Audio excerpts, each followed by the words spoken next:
Bismillahirrahmanirrahim.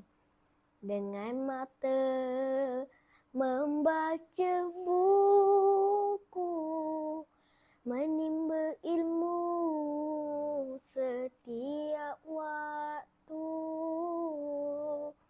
melihat guru memberi ilmu, menjadi bekalan hidup selalu.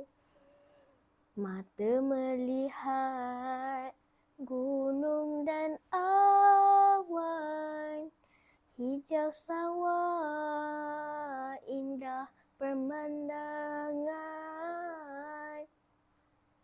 Tanda kebesaran Tuhan sekalian, wajib disyukur sepanjang zaman. Jagalah mata dengan sempurna, jangan menatap terlalu lama.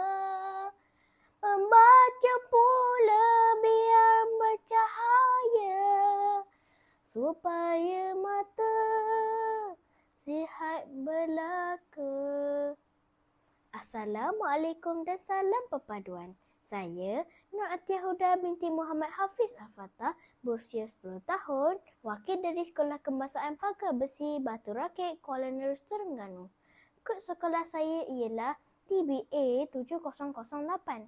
Hari ini saya ingin berkongsi tentang sebuah buku yang bertajuk Ensiklopedia Tubuh Manusia. Buku ini menghimpunkan pelbagai fakta yang menarik tentang tubuh manusia.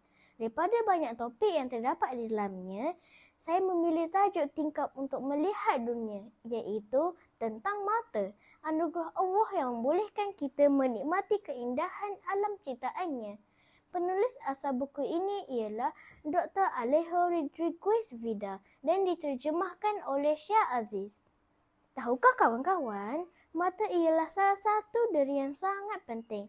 Dengan mata, kita dapat melihat ibu, bapa, guru, rakan-rakan, membaca buku, menulis dan mengenal pelbagai warna. Tanpa mata, kehidupan kita pasti lebih mencabar. Menurut buku ini, mata mempunyai beberapa bahagian penting. Antaranya ialah kornea yang membantu cahaya masuk ke dalam mata, iris yang memberikan warna kepada mata, anak mata atau papil yang mengawal jumlah cahaya yang masuk, retina yang menerima imej, saraf optik yang menghantar maklumat ke dalam otak. Semua bahagian ini bekerjasama supaya kita dapat melihat dengan jelas. Tahukah kawan-kawan, kita sebenarnya berkelip hampir 20,000 kali sehari. Hebat kan? Tanpa kita sadari, mata sentiasa bekerja untuk melindungi dirinya sendiri. Berkelip membantu melembabkan mata dan membersihkan habuk yang masuk ke dalam mata. Selain itu, mata juga mempunyai refleks. Apabila habuk masuk ke dalam mata, kita akan terus berkelip atau mengeluarkan air mata untuk melindungi mata. Sebagai pemilik kepada sepasang mata yang sangat berharga, kita bertanggungjawab menjaganya dengan sebaik-baiknya.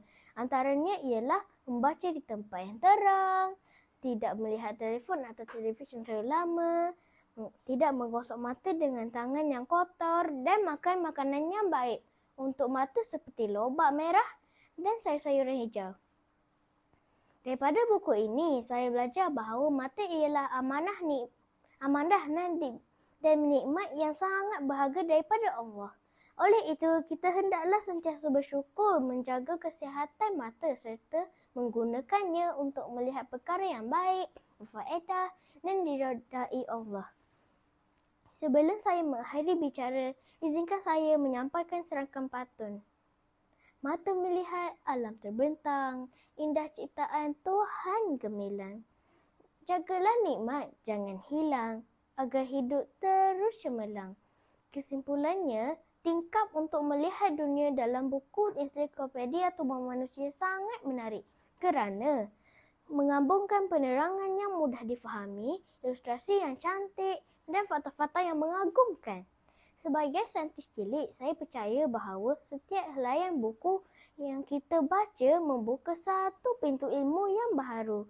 Ensiklopedia Tubuh Manusia bukan sekadar mengenalkan kita tentang tubuh badan, malah mengajar kita menghargai kebesaran Allah melalui setiap ciptaannya.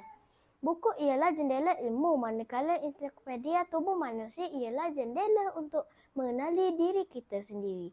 Marilah kita membaca, meneroka, menghargai setiap nikmat yang Allah kurniakan. Sekian, terima kasih.